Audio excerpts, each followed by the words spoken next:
piece of me to chew on. Hi everyone, I'm Peter Dolving. This is Peace of Mind. Welcome. So, what about Augustinus and Freud's sexual obsessions? Were any of them right about anything? It turns out they weren't entirely off course, even though it seemed so. We'll get there in a little bit.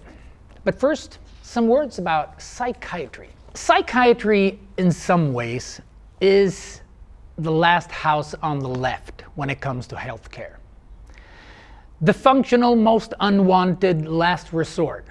The last outpost.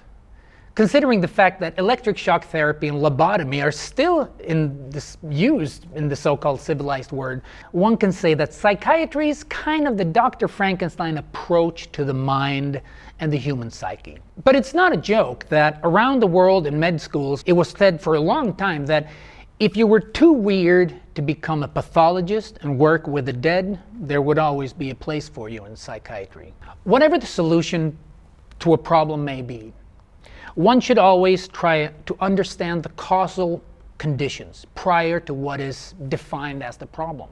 This is fundamental scientific process. Now, psychiatry, simply put, is the brilliant study of the electrochemical aspects of the human mind and condition, the technical side of things. However, psychiatry has gotten a bad reputation over the years because the field has really been given an unachievable task. Cleaning up the mess after centuries of power abuse, wars, cynically motivated, perversely inhuman conditions in workplaces, and culture that for more than 100 years has been clasping onto a pathological lie, namely the idea that competition drives evolution, and that adrenaline is some kind of expression of, I don't know, manliness? Anyway, it's a pathological misconstruct in order to get fresh meat for the grinders. Literally. It turns out that the actual engine of evolution is joy, happiness, creativity, fun, fantasy, curiosity.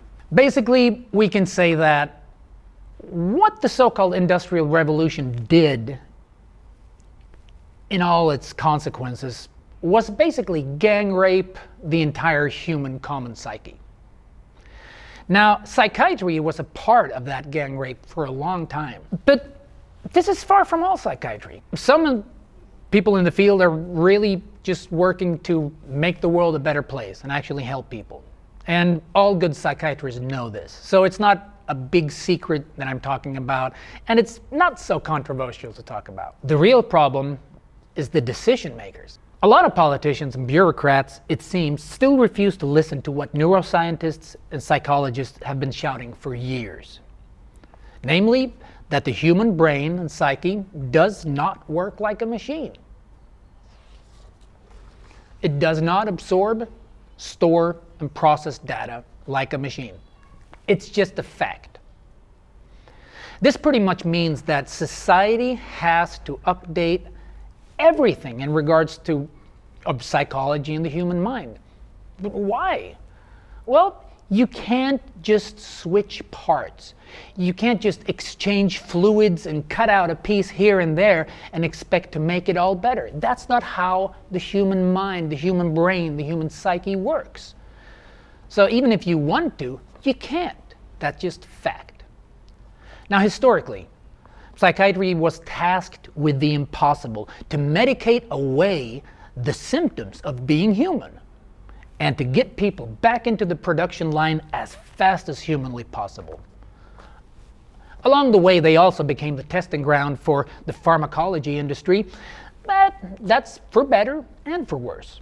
But as the workplace is changing, and society is slowly getting a better grip on the fact that mental health and emotional well-being is not primarily about chemicals, it's about human well-being. It's about what Maslow talked about and called basic human needs. So, what about Augustinus and Freud and their sexual obsession thing? It turns out they were both kind of right and wrong. The brain actually gets high on its own supply without you getting involved. Now, Freud was looking in the direction of sex, And he was right, because he found out that a lot of the problems his patients were experiencing could be traced back to sexual experiences, sexual ideas, and sexualizing objects or situations, even clothes, just generally, reacting sexually in really inappropriate situations. What in God's name was that all about? Well, Sigmund never had the access to modern neuroscience and chemistry, but I'm pretty sure he would have liked what they found. Because it turns out that the brain is ruthlessly addicted to itself. Dopamine, endorphin, oxytocin. Just think about sex, and you will actually feel a little bit better. Now this is what the brain is doing. Self-regulation.